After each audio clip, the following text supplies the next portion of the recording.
Welcome to Raiders of the Lost Podcast, the ultimate film and TV podcast. We're your hosts, James and Anthony. Today we'll be talking about everything, everywhere, all at once with special guest Chris Rudd.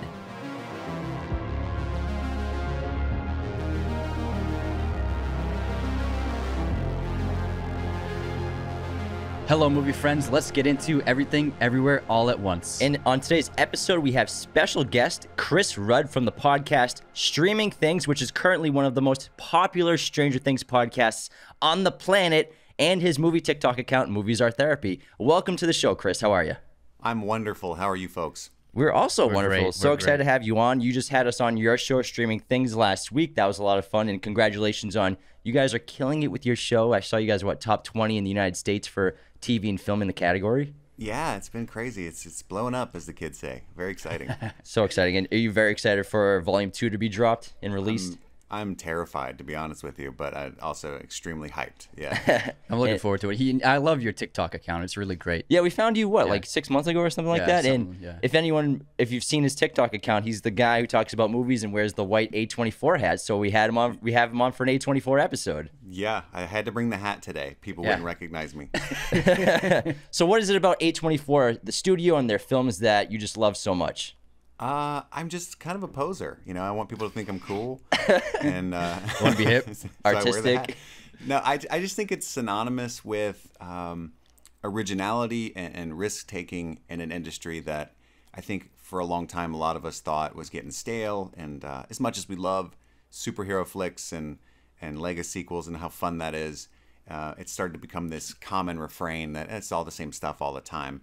And I think A24 came out, really blew up around 2016 or so, and it just kind of reinvigorated things. They were producing scripts that it seemed like no one else would do. Like, this is amazing, but why would you pay to make this? You're an insane person, you know. And, so I was really like movies like Locke and Under the Skin. You know, it just got exciting really, really quick, and The Witch. You know, so I like what they stand for. And there's other studios doing it too, like Neon is killing it as well. But yeah, that's what I think about when I wear this hat. That's why I like it, you know. Yeah, they're all over the place. Their range of genres is immense. I mean, you're talking about Moonlight, Oscar-winning film, then also making movies like Tusk, and you're just like, what the hell is this movie? So like, I love them for the same reasons. They take chances and they just take shots in the dark. And they greenlight projects for great filmmakers that otherwise wouldn't get the money. Like you said, studios wouldn't greenlight. Like Yorgos Lanthimos has been with A24 for the last several years, and he's one of my favorite filmmakers. And so also discovering new filmmakers like Ari Aster and Robert Eggers and guys and gals like that, I think that providing great artists with the budgets that they wouldn't get otherwise has been a highlight of the studio. Annapurna Pictures was doing that a lot in the 2000s to 2010s, producing like a lot of Paul Thomas Anderson movies and Spike Jonze movies. And so I think A24 took the baton from Annapurna and has really just been on top of the world in terms of great cinema lately. Oh, definitely. And so today's episode is about everything, everywhere, all at once, which took the world by storm. This came out. It is written and directed by Dan Kwan and Daniel Scheinert. Before they did this, they did Swiss Army Man, and they were both music directors and producers. On IMDb, this film is an 8.3. It's currently the top-rated movie on the list of IMDb user ratings at number 135. Rotten Tomatoes, it is a 95% critic score, 89% audience score, so universally loved. On a budget of $25 million, it became A24's most successful film of all time, surpassing films like Hereditary, and has a box office of $87.2 million. The film is about an aging Chinese immigrant who is swept up in an insane adventure where she alone can save the world by exploring other universes, connecting with the lives she could have led. So how do you guys feel about this movie? I love the movie, and I love the Daniels, because Swiss Army Man was one of my favorite movies when it came out a few years ago. I thought it was really terrific and so unique. And these two guys, they bring storytelling that we don't often see. They're so creative and inventive, and they tell stories non-traditionally. I think they're excellent directors and writers, and a welcome voice in American cinema. Yeah, absolutely. I adore this movie. It was one of my most anticipated of the year because I was such a huge fan of Swiss Army Man. Because when I saw Swiss Army Man, I was like, what is this? You know, but I couldn't deny that it was, what's so funny about it is it's so bonkers and it's hilarious, right? So it's this exercise in absurdity, but also I couldn't get around how emotional it was. Like, am I crying right now watching this Harry Potter corpse? You know, I just couldn't. It was hard to process, and so I'm so excited to see what they would do next. And Everything Everywhere All at Once looked really crazy, but I couldn't have predicted the emotional onslaught that was this film. And it had a kind of a ironically slow release because it was not Everything Everywhere All at Once. It was in a couple cities at a time for like a month and a half. I see what you did there. Yeah. So I heard this, and I live in a big city, but not like the coastal important ones for art. So, you know, it was kind of petering out toward me, and I was hearing all this early praise. And a lot of people I respect were like, this might be my favorite movie of all time. And I was just like, you know, really interested now, because you're thinking, that's a crazy statement to make. You know, you can say best of the year so far. That's bold enough. But these people who have, you know, been film critics for decades were saying this might be their favorite movie ever. And I was like, what is this movie? I can't wait. And somehow it lived up to that hype. It's incredible. Before we continue, the best way to support Raiders of the Lost Podcast is to become a patron at patreon.com/Raiders of the Lost Podcast, where you get awesome perks like our podcast schedules, personalized videos, Patreon shoutouts on the show, as well as weekly episodes that all patrons have access to.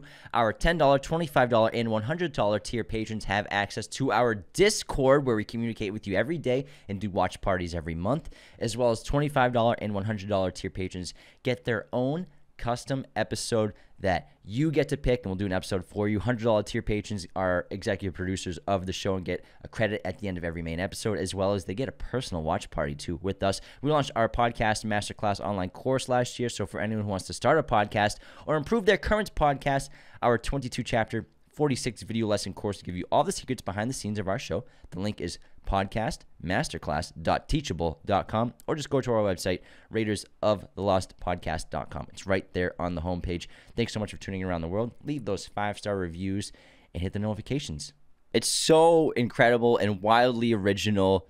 But like you said, like with Swiss Army Man, you were surprised how emotional and that film made you feel. And this movie is like that too, because I think there's so many interesting things going on. We're multiverses. We have like superpowers and traveling dimensions. But at the heart of it, it's just this really touching, warm family drama. And it's about acceptance and accepting your family members for who they are. And there's a lot of incredible themes. But I think family and finding happiness in your life, wherever you are, is one of the most important threads of the film. So I think even though it's bombastic and there's insanity going on in this film, it has a great core and a great rock foundation, to reference the rock scene. It's just a really great family drama at heart. And I love the aspect of using a multiverse theme in a smaller budget film, because big blockbusters don't have to have a monopoly on multiverses. It's a great new concept that's become very prevalent in modern movies, especially with Marvel and DC's coming out with their own multiverse. But I loved seeing it on a small scale,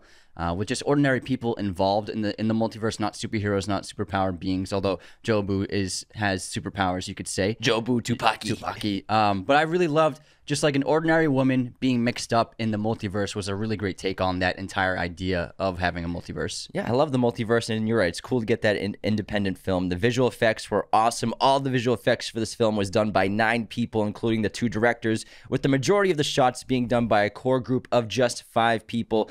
None of the visual effects team for this movie went to visual effects school or anything. They're all friends who taught themselves with tutorials they found online for free. So YouTube is an immense world of knowledge for anything. So that's pretty incredible to hear. And I love we got great fight sequences, great science fiction, great visual effects, excellent acting. And what really surprised me about this film was how funny it was, especially the first act, the family, the back and forth between all these characters. I was cracking up hysterically, and the entire crowd was. I saw it opening night, and the theater was erupting with laughter for the entire first 30 minutes. It was just, I was surprised. I think it might be the funniest movie of the year by the end of the year. Yeah, the theater I was in was having a great time too. And if you ever watch interviews with the Daniels, they're funny guys. You know what I mean? Both of them are really charismatic, and I think that's part of what, you know, you talk about separating the art from the artist sometimes, but every now and then there's some filmmakers and artists that are just so down to earth and so lovable that it actually makes me like their art more. And that's the case with the Daniels for sure. When I watch them talk, and you can see the passion that they have for what they do, and the people that they work with. And I'm just really intrigued by them as people. And so, they're funny though. Like, you would definitely hang out with them, and you get that sense when you're watching the movie. And so this movie also has excellent production elements. Obviously, cinematography is great. It was done by Larkin Seipel, who did Swiss Army Man, Cop Car, Bleed for This. He also did a ton of music videos before he started getting into film. He did music videos for Arcade Fire. He did the very famous music video This Is America for Childish Gambino, Gary Clark Jr., My Chemical Romance. So he was working with huge artists, but also music by Son Lux. This was the first film composition he'd ever done. The score is bombastic, erratic, experimental, and brilliant. It's a great score. Yeah. But also makeup and costume design. So Michelle Chung and her team, as well as Hiro Yada as lead special effects makeup artist, they went to town. They probably had the most fun they've ever had on a movie before, because the makeup specifically for Joy was so unique and fun in every different scene that she was in. They got to play around with and experiment so much in the costume design by Shirley Kurata. It was all off the charts, really fantastic. I think my favorite sequence of the film, it might be the hallway sequence where we first see Jobu attack and what she's capable of. And I thought it was just so brilliant. The transformations from outfit to outfit. It was both funny and scary and just entertaining. Very creative. I love the costuming. Her outfits are really terrific. Some of the highlights of the movie were just seeing what she's going to be in next in it. I love that blend of the fantastical and also like magical realism with contrasting, this laundromat in this very gritty area of LA where Evelyn is. And so it's contrasting and juxtaposing the fantastical nature of Jobu's outfits with Evelyn, I think was really a highlight of the film. I agree. I love that sequence as well. And everybody was talking about, and they still are, like the probability of Michelle Yeoh winning an Oscar for Best Actress for this movie. And I agree with that wholeheartedly. And, Ke Huy Quan is absolutely crushing it. But I don't think people talk enough about Stephanie Hsu. I think that's how you pronounce it. I believe it's Show. Is it Show? Yeah. So she floored me in this movie, and it's that scene in particular, because up to this point, she's played this very grounded, very earnest, normal character of a daughter trying to get out from under the thumb of her mother, and it was all good. But then there's this bonkers, fantastical turn in this scene where she's revealed to be Jobu Tupaki, and I was just like stunned that it was the same person, and it evolves more times throughout the movie later too. I just think she did an incredible job. Yeah, it seems like a dream performance and role for a young actor or actress to take. So how about we talk about some of the characters and then get into kind of like the terminology and rules of this movie, because I'm sure some people are still kind of confused by some of the concepts. Sure. So Evelyn Wong, played by Michelle Yeoh, is this character who's basically stuck in life. She's the biggest failure of every Evelyn in the entire multiverse. You're the biggest loser. Which is her greatest strength, because since she is the biggest failure and has no passion or hobbies that she's good at, she's able to harness the powers of all the Evelyns across the universe. She never followed any dreams or passions. She followed her husband to America with dreams of a new life. But I think Michelle Yeoh just proved herself to be just a great star. And she was a huge star in China. She was starring in action movies with Jackie Chan and Super Cop 2. She does a lot of her own stunts. So she's basically just a female version of Jackie Chan, and Crouching Tiger, Hidden Dragon was one of the biggest movies in the world in 2000. So I'm so happy to see her still getting big roles and just getting worldwide fame again later in her career. And also, it's great to see an older actress getting a Hollywood role that's become a sensation. And I think the whole movie really works and hinges upon the establishing relationship between Evelyn and her family. And because she's a very flawed character who is basically disconnecting from everyone in her life and affecting everyone in a negative way. And it's Evelyn's transformation into someone who begins to relish and feel grateful for what she does have is really the emotional heartbeat of the film. And Michelle did an amazing job. I think she should get nominated for an Oscar, absolutely. And I would be totally happy with her winning. I think she's the best lead performance for an actress so far this year. But Evelyn is really what makes the movie work. I agree. Yeah, she's the linchpin of it. But then I think some of the thematic elements and really like ultimately what the movie wants to say hinges on Ke Huy Quan's character. I think I took so much from this movie, and I know you guys said it's cool if we bounce around a lot, but it's so overwhelming for me as a person who constantly worries about what could have been, what I could be, and the choices that I've made in life, right? Because I don't know how much you guys know about me, but I'm in recovery. I've been sober for about 10 years. Oh, wow. Congratulations. Thank you. Thank you. So I made choices early on in life, right? And drinking too much and doing things. I was a pretty precocious, smart kid, headed for, I wanted to be an English professor, publish novels, travel the world, do all these things, eventually sell a screenplay. Like that was my plan, right? And then I had drank myself into a spot in life where like none of that was possible. None of that was going to happen. I was homeless. It was like a whole thing, right? But still, even today, like now that my life's going so well, I'm married, I have kids, everything's going great.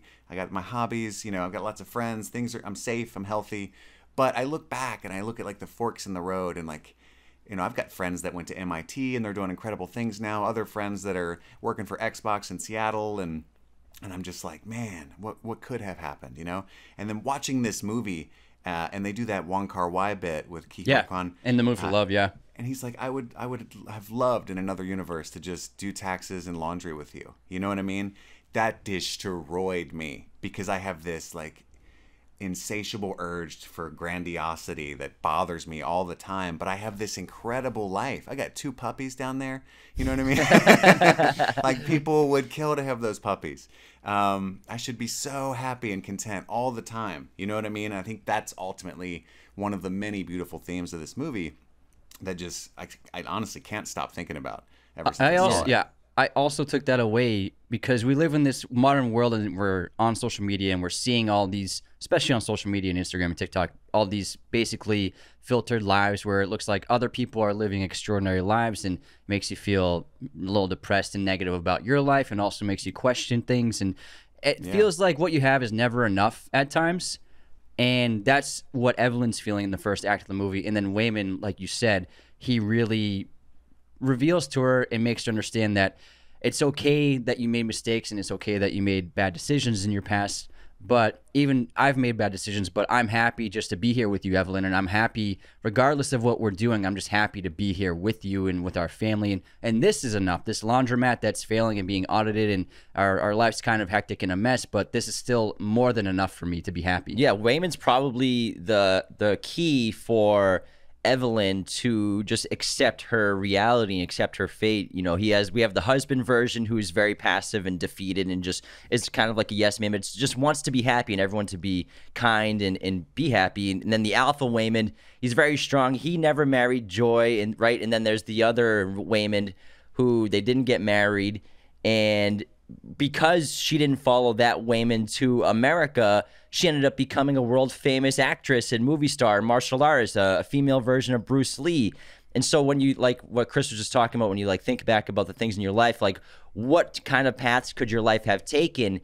And then if you just stayed in this relationship or you did this little thing differently, what would your life look like now? But really it's important to just realize the path that you're on and accept where you are. And that's kind of the role of Wayman in the film, is to help ground Evelyn to realize that, like Anthony just said, that your life is enough and it's important to just be happy with where you are, accept your family, accept your daughter, even though, Evelyn grew up being a disappointment to her father, never living up to his expectations. Ironically, Joy never lives up to Evelyn's harsh expectations, which is just she takes out everything her father did to her, maybe the unhappiness she has on her life, on her daughter Joy, which is not fair. She won't introduce Joy's girlfriend to her grandfather and is just constantly disappointed in Joy, saying, "You're getting fat, you have to stop, you have to eat healthier," and stuff like that, and just kind of just berating her and always putting her down, even though she loves her and wants the best for her. She needs to break the chain of this vicious cycle of the parenting that she grew up with, and then she's become her father in a lot of ways. And accept that the world's changing, and you have to change with it. And I love the depiction of the different variants in this film and all the different Evelyns we see, the other Wayman. I think Alpha Wayman is so funny. But I love like sequences like the Ratatouille sequence is just so freaking funny. And the martial arts sequence. And what the Daniels were able to do was, because the multiverse, you have unlimited possibilities. So they were able to mash in all these different genres, even if it was just a little bit of screen time, homages to great films of the past. And so the multiverse gave them a great palette to work with in terms of, we can really pack this full of references, different genres, and fun scenes that we love from other films, and really weave it into the story in an amazing way that feels fresh and feels like it's not overwhelming, and it suits the story. Absolutely. And I think they have so many tools at their disposal, because you talked a little bit about, I think it was the DP, but the Daniels come from a music video background as well. Like that's where they got their start. They did the Turn Down for What music video, which is no way. Right before Swiss Army Man was made, and they've worked with Foster the People, all kinds of places. So because of the music videos being so frenetic and crazy, and they have an animation background as well, so they're used to animating. So I think the animation background and the music video background and being used to using all of these different tools from their toolkit in one small project makes this, like, the idea of doing a multiverse project for them just the perfect storm. To use everything that they know how to do, and they literally get a chance to do that in this movie. Just a little piece of everything, all of their influences, all their skills, and it's really incredible to watch. And the fact that it all came together and made any sense whatsoever is a phenomenal achievement for sure.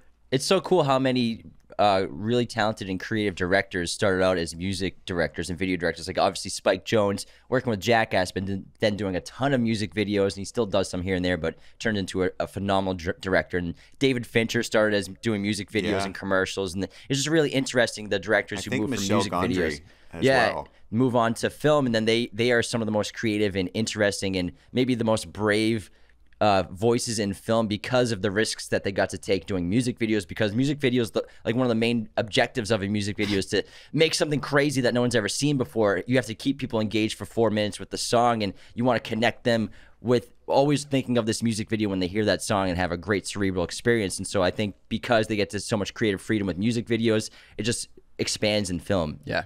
And A24 had a really wonderful marketing campaign. We love their marketing department and how they make their logo fit with the theme or main symbols of whatever movie they're promoting. And especially this film with the trailer, excellent trailer. I like the slow release. It helps build momentum starting out in a few theaters. I think when I saw it, it was only in maybe 4 screens across the country. Yeah, it only had 500,000 opening weekend. One of the benefits of living in LA is you always get to see the first release of even independent films. Spot. Yeah, exactly. So when I saw it, nobody had seen it yet, so it was great to have that, and the word of mouth really helped build the momentum for the film, which helped lead it into a wider release and becoming a huge success. And the googly eyes in the posters, to see in the trailers and the marketing, it was such a fun, unique thing. We connect to our childhood and just being artistic and craftsy, and then to see that in this film, I think it was just a wonderful symbol to have in the movie. Yeah, plus the martial arts sequences and the lighting changes and variations. The trailer was really excellent because they showed the sequence of Evelyn going through every dimension while she's just static on camera, and every different version of Evelyn is flashing by us every frame. So that was in the trailer too. So great marketing and great trailers. Yeah, I was sucked into a bagel the first time I saw that trailer. For sure. I was like, I gotta see that right now. And everything that's been bagel. stuck in my head for months. That's a banger. So how about we talk about kind of the rules of the universe and the multiverse, so that we can ground like the rules of this movie together, so everyone listening can understand it if they are a little confused about it. So the universe and the rules, there are infinite universes and timelines. We've all been exposed to this in the MCU, obviously. In this film, there is universe jumping, so someone can jump from one timeline into the body version of another version of themselves in another universe. There's a version of you that can basically do anything and everything throughout the infinite universe, so you can always find someone with any kind of ability and skill. Certain kind of skill, yeah. The headsets is this technology that allows, like if you're doing something random, it allows you to shift into a neighboring timeline and gain the abilities and skills of that version of yourself. You can't be present in only one universe when doing this act of traveling different dimensions, but with practice, as we find out in the film from Waymond, you can focus on one version of yourself in the multiverse while using the abilities from the other person. There's the Alphaverse. The Alphaverse in the film is the first universe that made contact with other universes. That's where Alpha Waymond is from. Universe jumping is the act of temporarily linking one's consciousness to another version of himself or herself in a different universe and accessing all emotions, memories, and skills in the process. There are different universes which show how decisions affect life paths. For example, not going with Waymond to America, Evelyn becomes a world-famous action movie star. So there's all sorts of cool abilities and sci-fi technology going on in this film. And that's what creates Jobu, because she ends up being able to connect with the infinite numbers or variants of herself at any time. Yeah, so that's so- what gives her the ability to access any version of herself at any given moment, which Yeah. no one else had achieved. And then Evelyn, throughout the course of the film, learns to develop that power and skill as well. And so how was Jobu Tupaki formed from Joy? She was being trained by Alpha Evelyn. She was being pushed to the limits by her until her mind broke and she gained access to all realities and all abilities of herself at all times. So everything, everywhere, all at once refers to the powers of Joy or Jobu Tupaki, which Evelyn is able to eventually achieve. And Jobu Tupaki has been destroying timeline by timeline, one by one, because basically in living in this state of everything everywhere all at once, she believes life has no meaning. Yeah, I think that Jobu is a great metaphor for, being disconnected from other people, being disconnected from the world around us. I think technology and social media is disconnecting us from the actual real world and what's in front of us and the people around us. So I think that that's definitely one of the main themes that the Daniels were talking about in this film with Jobu, because you think that she just wants to destroy everything because she's evil, but she has been seeking an Evelyn that is like her, so that she can ask this mother version of Evelyn, who's also connected to the multiverse, help me find meaning in my life, because now that I'm connected to everything, I've ironically lost connection to everything. I thought it was a really great metaphor in the film.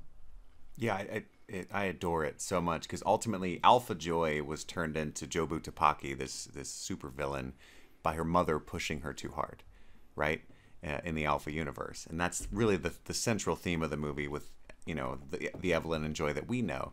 But also we think that Jobu Tupaki is destroying the multiverse and just going on this rampage, when we find out she's actually looking for someone to help her. She's trying to find the version of her mother that can emulate the journey she took and maybe find a more hopeful answer than the one she's come up with, right? So it's ultimately her begging for help that...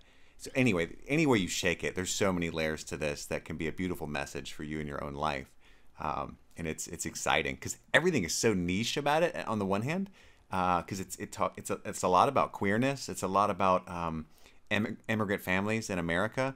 And obviously we're three white dudes, right? So that's like, we love those stories, but at the same time, we can't really speak on that experience. And yet there's so much universality, LOL, to this movie as well, and the themes of this movie, that there's just so much for everybody.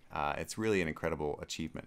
Yeah, because we're third-generation Americans, so we haven't seen exactly first-hand experience what it's like for your family to come here and be the first generation born in the country. Yeah, if your family's more traditional, if they're emigrating from a different country, yeah. But it's really important to tell those stories. And this film, I think some of the biggest themes are nihilism versus finding meaning in life, and even anarchy's in there too. So Joy and Jobu Tupaki is just filled with meaningless, and you can understand why she feels like that, because she lost her connection to her mother, and she has no connection to her mother. That's what causes her to feel that, and that's why Wayman is such an important character, because he's the person that helps Evelyn realize that you have to find happiness where you are, and you shouldn't just want and long for a different life, but you have to find happiness where you are. And that's where, she uses the googly eyes, which is basically the opposite, or the cure to the everything bagel. The googly eyes, when she puts it on her forehead, that's when she's found joy in life, in every situation, in every universe. She finally sees. She finally sees. She accepts her daughter finally for who she is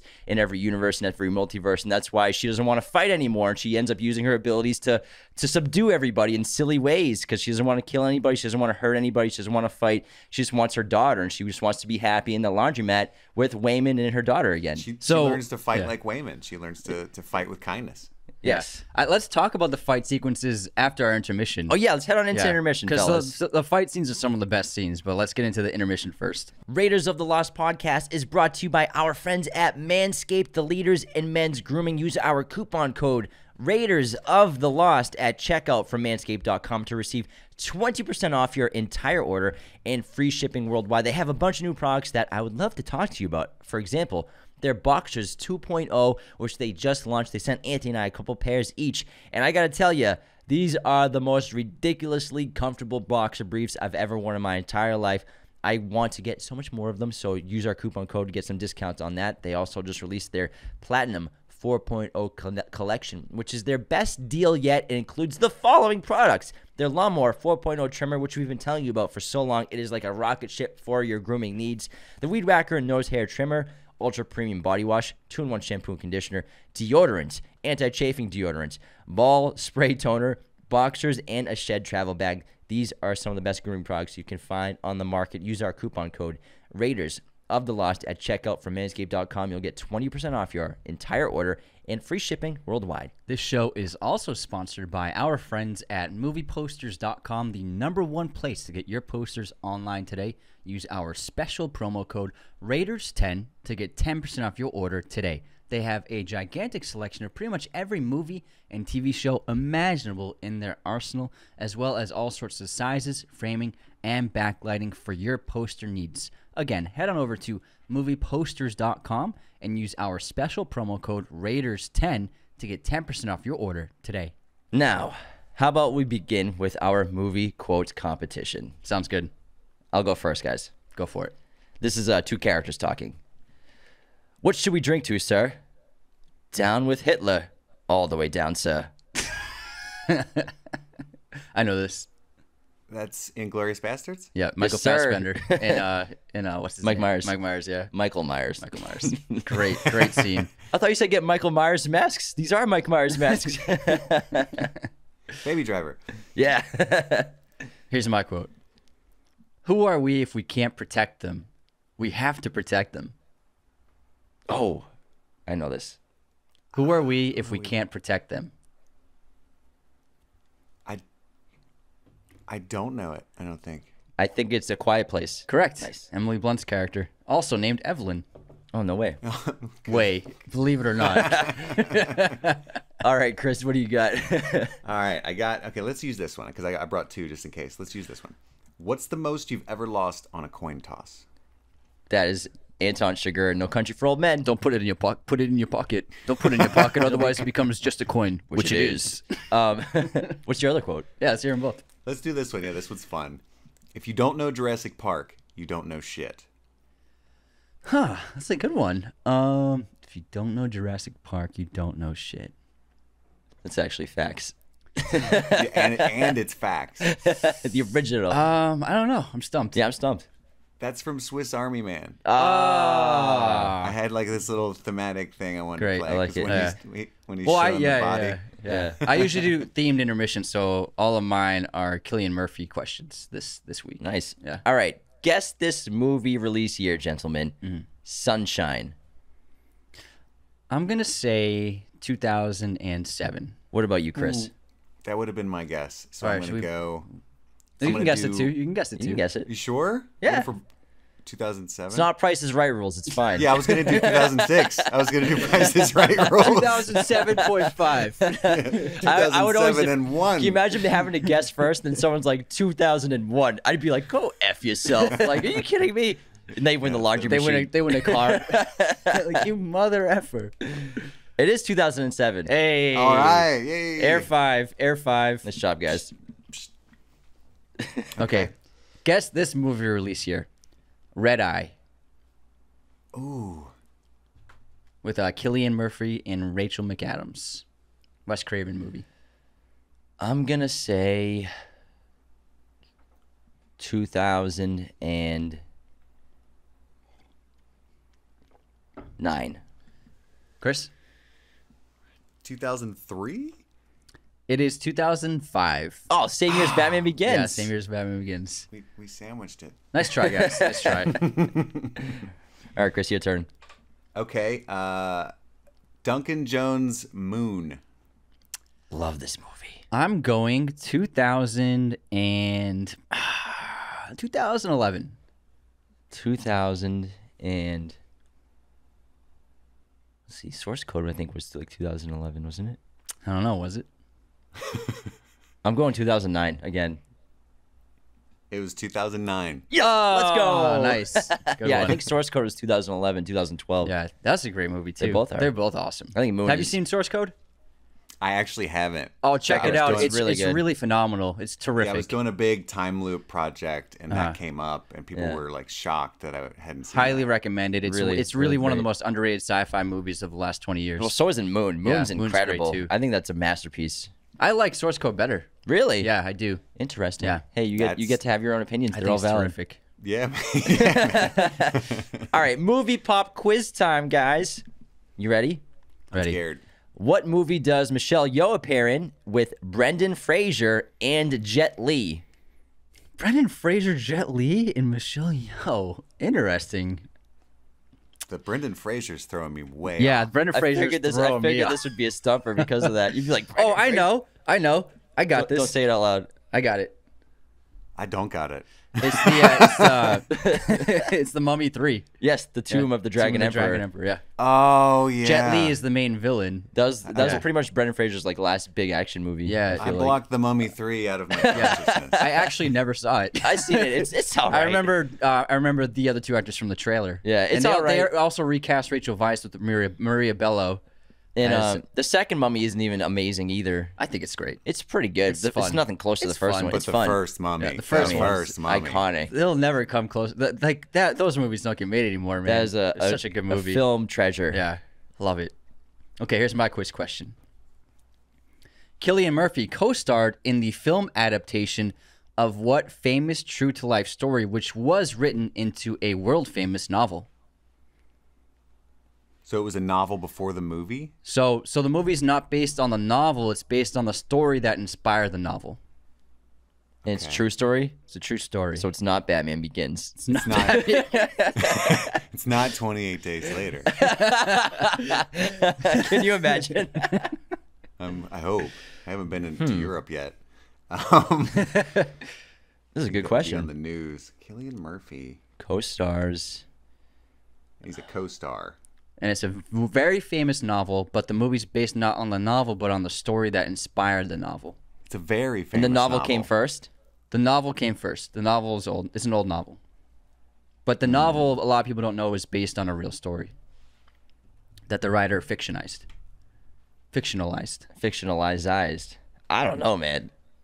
Yeah, I'm going through Cillian Murphy filmography in my head, and I'm coming up with nothing that checks these boxes. I'm going through Cillian Murphy IMDb. I got nothing. It's In the Heart of the Sea, which is a story that inspired Moby Dick. Gotcha. Ron That's a Howard's pretty film. famous book. Yeah, Ron Howard's film. Oh, he's in- I've never seen that It's him movie. and Hemsworth are the two leads. I didn't know. I haven't seen that I haven't movie. seen that movie either. Oh well, you should. It's a pretty good movie. Yeah, I've heard it's a pretty good good. one. It's a good one. pretty good. All right, Chris, I like what's your pop quiz? I like movies. Okay, this was a fun one. You might have seen this because I did a video on this like a year ago or so.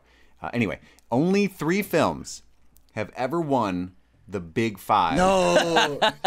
Oh, I know it. I know All it. right. I know it. Yeah. Did you guys already sorry, do this sorry. question? Do you want to explain what the Big Five is? Sorry. Yeah, just in case your listeners don't know. So the Big Five Oscars are Best Picture, Best Director, Best Actor, Best Actress, and Best Screenplay, either original or adapted. So All you right. have to have won all 5. Silence of the Lambs, One Flew Over the Cuckoo's Nest, and It came at night. it came at night. Is it? Yeah, it came. It comes didn't. No, it came. It happened at night. It happened one night. It happened one night. It happened one night. Yeah. Nice, nice. F5. 1934. Yeah, I just think that's fun. No, it's That's a great fun. question, and we've been asked that before. It's something we can never remember the title of. It happened the one third night. one. Yeah. The other two are no problem. I They're always forget easy. the title. Right. It happened one night. It happened one Yeah, night. the movie from 1934. It's just fascinating to me that it hasn't happened since 1991. Silence of the It's a Lambs. tough thing to pull True, off. but there's so many more movies that are made every year, and a lot of really True. great ones. But yeah, it. Sarah, And to we win got it right, Best Sarah. Actress Yeah. and Best Actor, you have to have like opposite sex roles that are diametrically opposed in a movie, Yeah. which is kind of rare, you know. True. Also a great script. Yeah, the scripts are really important in the Then you gotta win director The and director, picture. like you really need a phenomenal. Like Silence of the Lambs, is one of the best movies of all time. Jonathan Demme's such an underrated director. And then even like Return of the King, it won 11 Oscars, but like it didn't win any acting Oscars. which is Yeah. Sean Austin should have won something for that entire trilogy. He was Yeah, so Andy good. Serkis. Andy Yeah. Serkis. Agreed. yeah. I mean, But the reason I wanted this trivia question is I think Everything Everywhere could do it. it's possible. It could. I believe it wholeheartedly. If it doesn't win Best Original Screenplay, then there's no justice, right? And then I think Ke Huy Quan and Michelle Yeoh could both win. You think he'll get the supporting actor or I'm not sure if lead he's a actor? lead. I feel like he might get supporting actor nomination instead of lead. He I could wonder. he could be a lead. It depends on what they campaign for and Yeah. what they submit him for. Also, it depends. I mean, we haven't seen the slot of November, December releases. I think it'd be safest. None of the Oscar bait films have even come out. But Yeah, I mean, And Babylon. also, think- Austin Butler is being heralded as a front runner for lead actor after Elvis. Apparently, Did you he's, see Elvis yet? We're gonna see it this week, but apparently he's really just outstanding in the film. And he's I've right heard now. that as well. All the reviews I'm seeing are people are saying it's unbelievable performance. So it looks like he might be the front runner for lead actor. Yeah, so I think for Ke Kwan, it'd be probably his best bet in the studio's best bet to submit him for supporting actor because the screen time might not be there for him to get the lead actor over someone like Austin Butler or another lead performance. Well, I would counter that Anthony Hopkins. Anthony won Hopkins Best got lead actor. True. for like I know. Yeah, 13 minutes. Yeah, it was like 17 Yeah, minutes. he got lead actor. So maybe not screen time, but yeah. So you're wrong. But I think it'd be safer. He's probably still right. I just want to throw that wrench in there. They might go supporting actor for the Globes because that happens a lot where they'll think it might be an easier category for their actor to win. Studios will do that. They're more likely. He's terrific in the movie, so I mean, we'll And see. they might even put it up for comedy or musical. The Martian won Matt Damon Best Actor in a comedy or musical That's true. for a Globe. We'll find Yeah, out, but well, it's yeah. pretty interesting to see which one he'll be nominated for. I don't think a movie could do that. I don't think a movie could win it ever again. Honestly, Maybe. I don't think a movie could ever do it again. The Big Five. The Big Five. That's my view. And I never say never. We'll see. We'll have to see. All right, Anthony, who is our biggest hater of the week? Do we have any unsubscribes? What's going on over there on that front? We have some. Some for sure. Yeah. I'm the guy who does his job. We got one. This is a funny He one. must be the other guy.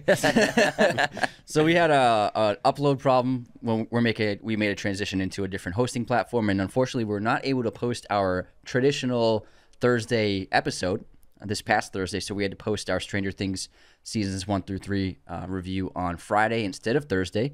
And then Kiefer Ott wrote, "Episode loaded up on a Friday and not a Thursday. Unsubscribed."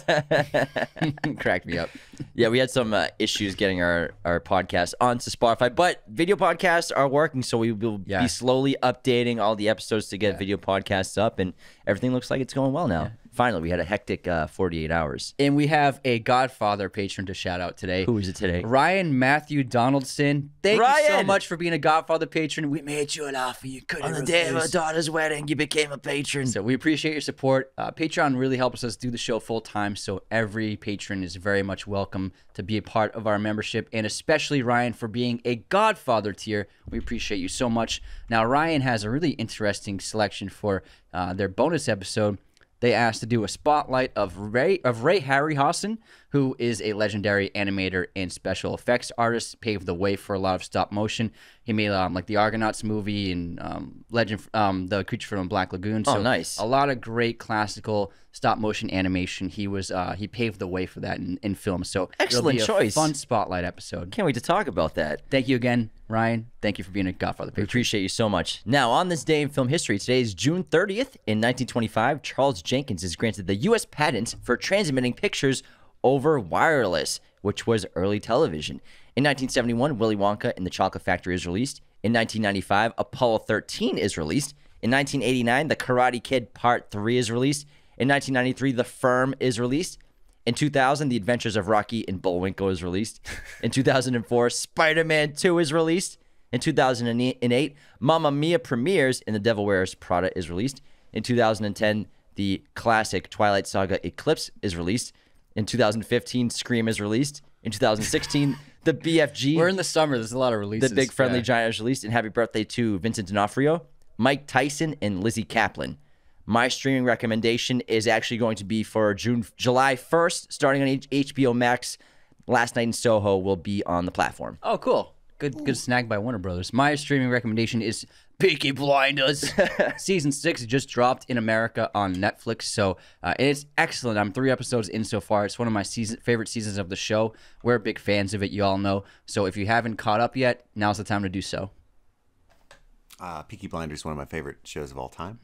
So Just good. throwing that in there. But my streaming recommendation is a movie called The Outfit. It's available on Peacock Premium, but I rented it for like $5, so I think it's well worth that as well. Just for anybody who hasn't seen it yet, because I think it's kind of flying under the radar. It's got Mike Rylance, Zoe Deutsch, Dylan O'Brien. Yeah.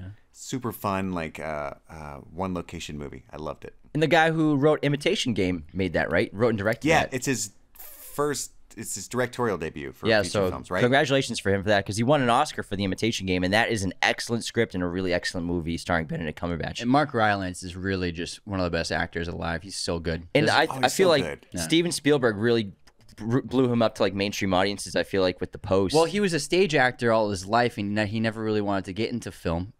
He had been in a few roles here and there. Was it The Post he won the Oscar for? The Post? No, that's Bridge of Spies. I'm sorry, He won the Oscar for Bridge of Spies. Bridge of Spies, I'm sorry. Which is a really terrific film. He's been in the last few Spielberg movies. He was in Ready Player One. He was not in The Post, but he was also in the BFG. He played the giant. Yeah, so. He's the guy who made the program in Ready Player One. Yeah, that's yeah, right. yeah. Holiday. Holiday. Holiday. That's so cool. Yeah. All right, gentlemen, let's get back into Everything Everywhere All at Once. And fights. The first time I saw this, well, actually, do you want to talk about fights first? Well, what were you gonna say? I was gonna say it reminded me of a great Jet Li sci-fi movie. Oh, The One. So The One. Have you ever seen The One? Yes. And I love that movie. Yeah. And me and Anthony always joked We about The loved One. that as kids. Because in the movie The One, if you haven't seen it yet, you can travel dimensions, and if you kill a person, another version of yourself in a different dimension, you harness their strength, which basically can turn And into it like spreads to everyone that's still alive. yeah, so everyone gets a dispersion of the abilities and powers and strength of the person you just killed in the multiverse. And so then you get stronger and stronger. In the film, there's basically two Jet Li characters left, the honorable good one who's a cop on the main Earth, and then an evil one who's going through the galaxy and the universe to kill all the other versions of himself to be the one and have the most power in the universe. Yeah. It's basically a mix of this movie and like Highlander. Yeah, so it reminded me of that so much, because me and Anthony were always like, what if I killed you because we're twins, would I get your strength and would I harness your power and abilities? Yeah. Jason Statham's in that movie. Yeah, too. you're right. He's like his partner. No, he's a cop. He's a multiverse police cop. So it's really cool. It's a little cheesy, but we saw it was like 2002, so we were young, and we loved Jet Li growing up. He's one of our favorite actors. We saw all of his movies, and that was one of my favorites of his movies. Yeah, so like the cool thing about it is, even though the multiverse, the concept of it is blowing up and it's become common in films, whether it be the MCU and DCEU and in just independent know films Jet like Li this. did it first. But it's interesting because it's been around. Yeah. But to get to see movies in the concept of the multiverse getting so much attention in mainstream and pop culture is really cool and fun. And so the MCU kind of made it digestible for mainstream audiences to understand the multiverse, to make a movie like this possible for a lot of people to enjoy. Like, they really simplified the formula, explained it really well in those MCU movies, and it really set the stage for this movie to take off, I think. So perfect timing. Yeah, really, really good timing. And one of my favorite aspects of the film are the fight sequences, because not only are they really well choreographed, but they really managed to blend great humor in all of the fight sequences. And it's really terrific. Yeah. Like the dildo fight. The dildo fight is ridiculous. I was dying, and it was just so much fun because Wait, which dildo fight? So I'm the one with the dildo stuck in the guy's butts. So that's like a butt plug, right? Yeah, butt plug. So yeah. where was Well, it? that's It was like on. a It was on. trophy. It was on Yeah, Deirdre's desk, right? Yeah, she had 3 of them Yeah. on her desk. Yes. Because when we're watching that scene, the first time they're at the IRS, and I'm sorry, Jamie Lee Curtis's character Deirdre, she's investigating them and going through their paperwork. I was looking, and I saw it with a friend, and we were just like, we saw the trophies in the background on her desk, and we kind of whispered to them each other. I was like, does that look like a butt plug to you? Then we ended up discovering they are, in fact, definitely. And it ended up working and tying into that fight sequence so well. It was hysterical. And then when Evelyn and the guy first, like, they fight to see who can get to the butt plug first, I was dying laughing that She's whole trying fight. to stop him from getting to it. Because as soon as that fight scene started and you understand the rules of, like, if you do something random, you get the powers of somebody else in a different universe, you're like, he's going to jump on top of that thing. Yeah. It was so funny. It was terrific. And then just to see another these fight where Joy has those 2 giant dongs. So I didn't Oh, know which one. yeah. I didn't know which one you were talking about, and she beating up all the security guards with him. Yeah.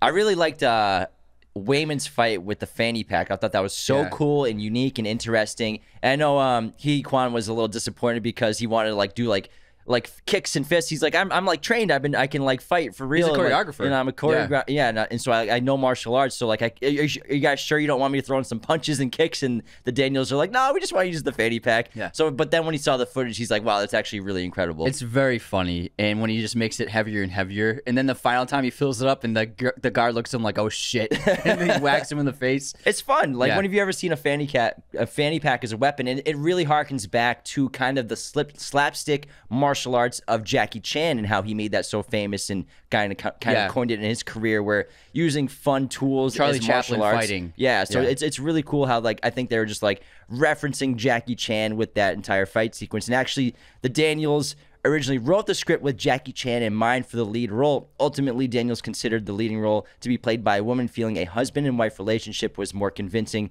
and the role went to Michelle Yeoh. And Michelle's an experienced fighter, so she's perfect for the role. And speaking of references, did anyone else catch the Super Smash Brothers sound effect? Yeah, the bat. Yeah, the bat sound effect. No. When she used her pinky to launch the guy up, they do the Super Smash Brothers. Yeah, I tweeted that after I saw the movie. I was reviewing it. I'm like, am I the only one who heard the Super Smash Brothers bat in this movie? It was terrific. So many great little Easter egg moments like that for just pop culture references. Yeah, I really adored it. The fights were so much fun, and they were different from what you usually saw. And what was really impressive is the Daniels utilized that office building really well. A lot of the movie takes place like in the hallways and different rooms in the main office area of that building, and I believe it's in LA somewhere. But I read that like over 60% of the entire film was shot in that space, but they used it really well. And I thought it was really smart to keep the budget low, shoot in as few areas as possible, and it really worked for the production. Yeah, you're right. There are not that many sets, actually. Yeah. And Jamie Lee Curtis was hysterical, terrific character. When she goes alpha mode, like evil mode, I was just cracking up. She was great.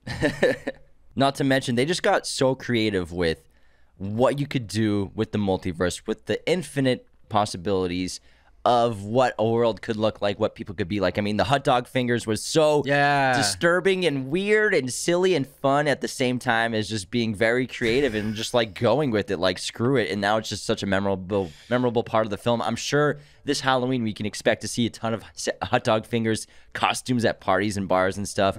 And also things like Raccacoonie referencing Ratatouille, like a universe like that with the raccoon controlling the head of the chef under the hat. So funny. Do you guys know who voiced Raccacoonie? No. I'll give you a hint. They are a major voice in the Toy Story world. Not a character. Is it I the knew piggy this the piggy at one bank? time. No, not a character. But their an voices actor? in the Toy Story world. Like a well-known actor? I didn't say actor. I'm just saying their voices Their in voice is essential to Toy Story. The music. Voice. Oh, is it the guy yeah. who's saying what's his name? Randy Newman. Randy Newman. Randy Newman? He Oh voiced- yeah, you're right. He voiced It sounds- Raccacoonie. Yeah.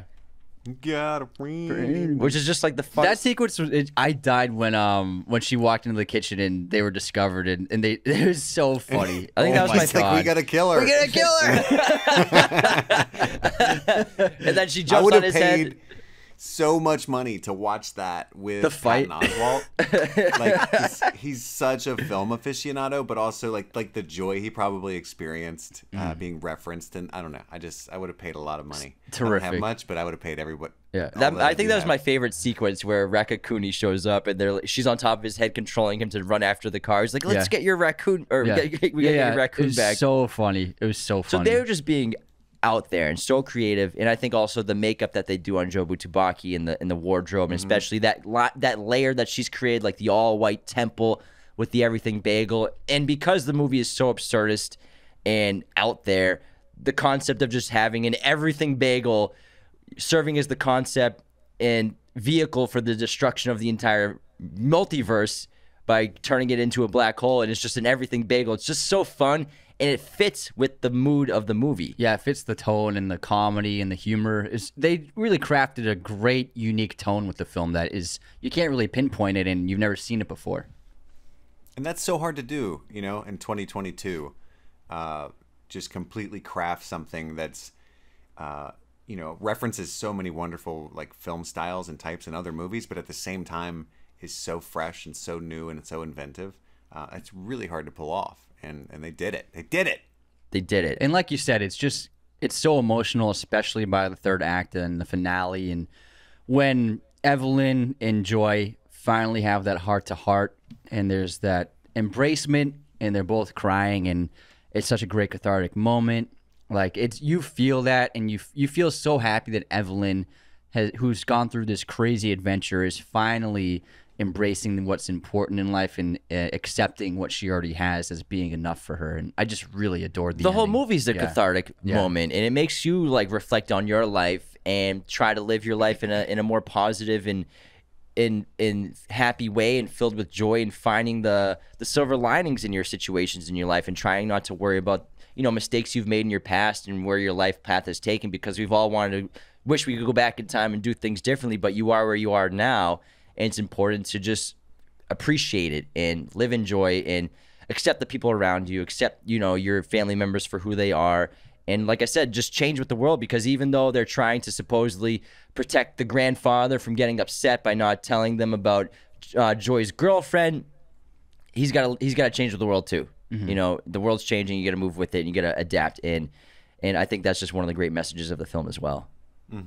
That's why I love the googly eyes so much, because I think you can take it in so many ways, and they're all apt, because I think it works on the surface layer. Like, his character Wayman's just goofy, and that's how he gets through life, is just kind of being a goofball and not taking things too seriously, right? And the movie itself doesn't quite take itself too seriously a lot of the time, hence the googly eyes. But also, they're literally eyes, right? So the movie's about perspective. She uses it as a third eye at one point, and that imagery of Michelle Yeoh putting that googly eye on her forehead, like, it's the movie in a nutshell, because it's like, it's the third eye, it's grand sight, it's all this stuff, but it's also a googly eye stuck to her forehead, and it's silly. just like the silliest version of that you can imagine. And I think it works on all those layers. I saw this movie with 3 other guys, and we all took something different from it, but in the car was super quiet, because we're all just in a happy way, in a satisfied way. It wasn't like you'd just seen No Country for Old Men or something quiet. It was like, like we're all like content and just thinking about different things. And I think that's what's so cool about this flick, is that, you can take 1,000 different meanings from it, but they're all going to be positive and they're all going to be valid, I actually don't like to discuss movies right after I see them. I always like to sit with them. And so oftentimes after a movie, we don't talk that much about the movie at all on the car ride home, unless it was bad and we make fun of it. Right. Like Jurassic World Dominion. And so, but generally we don't really speak that much about the film, and also we want to save it for the podcast. But I like to sit with the movie and think about what I just saw, rather than immediately try to decipher what I saw in it. I like to, spend hours just like thinking about the movie and just like silently considering what I just saw. And it's definitely a movie where the more you think about it, the better it gets, and it has you thinking about it months after you see it. And I think the characters are really what make it. Wayman, Joy, Evelyn, even Deirdre's very memorable. So I think the characters are just one of the greatest strengths of the film, and they're so interesting. I think they're those characters in movies that you'll always think about, and you'll watch this movie over and over again. This is a high rewatch value movie. I've only seen it twice, but I can see myself seeing this like 5 times in the next 10 years. once every year, every 2 years, just checking it out, like one of those essentials. I was going to ask how many times you guys have watched it. I've only seen it twice as well. Yeah, so theaters, then I saw it online too. But it's such a great experience. I hope you didn't illegally stream it. Yeah, it has high rewatch value. You know who actually produced this movie were the Russo brothers. Yeah, Joe and Anthony Russo. Yeah. There's actually 14 producers and executive producers on this film, including Anthony and Joe Russo. So a lot of people were involved in this film, and it definitely paid off because it is excellent. Yeah, 100%. You can see what they saw in the script, and I think just giving the Daniels the money they needed, because it's actually a very high budget for an A24 film. Their budgets are famously very small, and they don't have the most successful movies, huge box offices, but their movies make good profits when you put into consideration the small budgets. Like $20 million is a success for A24, but they put $25 million into this movie for the budget. And then you got to add the marketing, got to throw in at least $10 to $15 million, maybe more for marketing. So they put a lot of money into this movie. It was a big risk, and I'm really happy that it paid off. It made a lot of money, almost $90 million at the box office, and then it's going to do great with streaming and rentals. So I'm glad that it became a big success for A24, because they really risked a lot doing a huge budget like this for a movie that you're not sure if audiences will come to. And not even just the risk of the concept, but even a lot of sequences in this movie were a risk. Like the rock sequence where there's no dialogue, it's just captions, and it's like 8 minutes of them communicating as rocks on that cliffside. So things like that are risky to do in movies. That's probably my favorite sequence. But like that's the thing. Super People funny. love it, and it's just something new and different, and it's people really connect to that. And I think it's important to take risks in film and in art, and Daniel's definitely pulled it off with this one. Yeah, 100%. You guys got anything else? I'm pretty satisfied with what we went over. What about you, Chris? Yeah. No, I'm just so grateful to be here. Yeah. I'm grateful to have you here. Yeah, you've been awesome. So this was a lot of fun to talk about. This is an excellent movie, one of the best of the year, top 3 for me for sure. Hoping that we get some Oscar nominations and some wins for this movie because it's much deserved. And thank you everyone for tuning into our episode of Everything Everywhere All at Once. Chris, you want to plug all your stuff? I would love to plug. Always be plugging. Thank you so much for allowing me on the show. I've been watching you guys for a while. Big fans. You guys seem like great people. You can find my podcast on all podcast platforms. It's called Streaming Things. While Stranger Things is active, it's a Stranger Things podcast, but we talk about all movies and TV shows that we can fit in there. There's a ton of good stuff on there. I have a couple of great guys on there as well. And then on TikTok, I go by @MoviesAreTherapy. If you've seen me on there, that's a good time if you want to follow me on there. The Great guy stuff. with the A24 hat. Great stuff. I'm sure you've Yeah, seen him. always wearing the hat. Always wearing It that. helps. Yeah. Yeah. But thanks so much, Chris, for joining, and everyone listening. Thanks for tuning in around the world. And this will be available for video podcasts on Spotify, but it'll also be on every other audio platform and YouTube still. So make sure if you're on Spotify to watch our faces on there. Take care, everyone. All right, everyone, take care. You said take care. Bye, everyone. Goodbye. This episode of Raiders of the Lost podcast has been executive produced through Patreon by our amazing Chosen One tier patrons Cody Moen, Calvin Cam, John A. Graz, Lauren Smertz, and Tyler McFly. Thank you so much for being executive producers through Patreon for our show. We appreciate you all so much. Raiders of the Lost podcast is a mirror image production. Sound mixing done by Jacob Kossler. Opening music by Chase Jackson.